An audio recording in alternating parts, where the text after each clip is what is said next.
Alors, donc la journée type d'un agent immobilier, qui est valable du coup pour mon cas.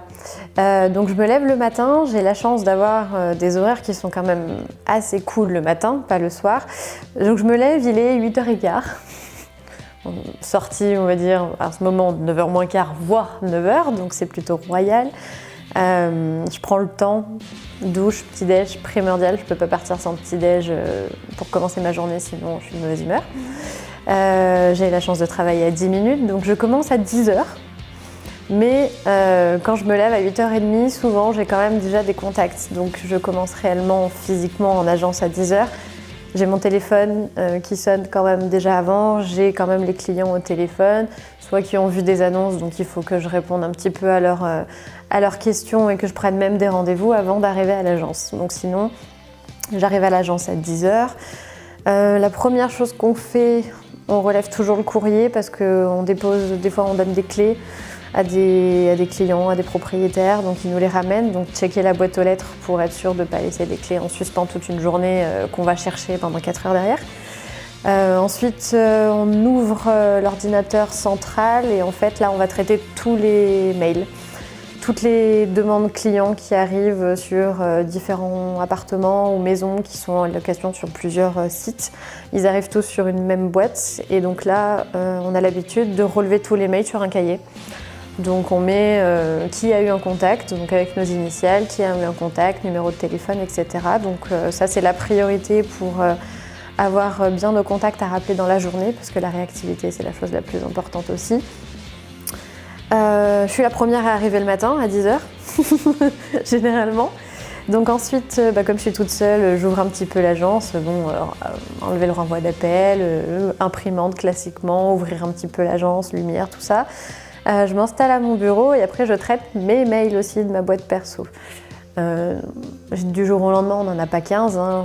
On va en avoir 3-4 effectivement. Alors, soit c'est des demandes clients d'appartements ou sur des dossiers en cours. Ça nous arrive souvent d'avoir les acquéreurs et les notaires qui nous demandent beaucoup d'informations et il faut répondre dans un temps infiniment court. Donc soit j'essaye moi de prioriser un petit peu les choses. Donc souvent je rappelle d'abord tous les clients qui ont fait des demandes sur des appartements, soit en location, soit à la vente, pour vraiment prendre mes rendez-vous et avoir un petit peu ma semaine de calé en rendez-vous en me disant bon bah voilà, ça c'est fait. Et ensuite, dans la priorité, je vais traiter les dossiers les plus importants. Donc quand j'ai une signature de compromis de vente dans la semaine ou la semaine d'après, c'est appeler le notaire et voir avec lui un petit peu toutes les informations qui manquent, qu'est-ce qu'il faut que je lui envoie ou qu'est-ce qu'il faut que je fasse si des fois j'ai besoin dans la journée même de descendre en ville ou voire en dehors de Lyon. Donc c'est un petit peu ça.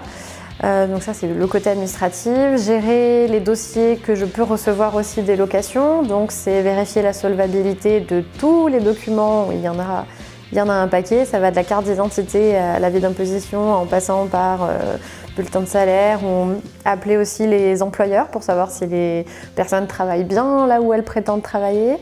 Appeler les régies ou les agences immobilières où ils louent un appartement pour vérifier qu'ils sont bien solvables et qu'ils payent bien les appartements. Donc ça fait quand même un certain temps. Et après tout ça, il faut qu'on appelle la propriétaire pour soumettre le dossier et ensuite valider ce dossier. Donc ça représente quand même beaucoup effectivement d'administratif en parallèle de nos visites. Voilà, et puis après, à midi, on n'a pas d'horaire par contre. Officiellement, on est censé avoir une pause entre midi et 14h. Officieusement, c'est jamais le cas.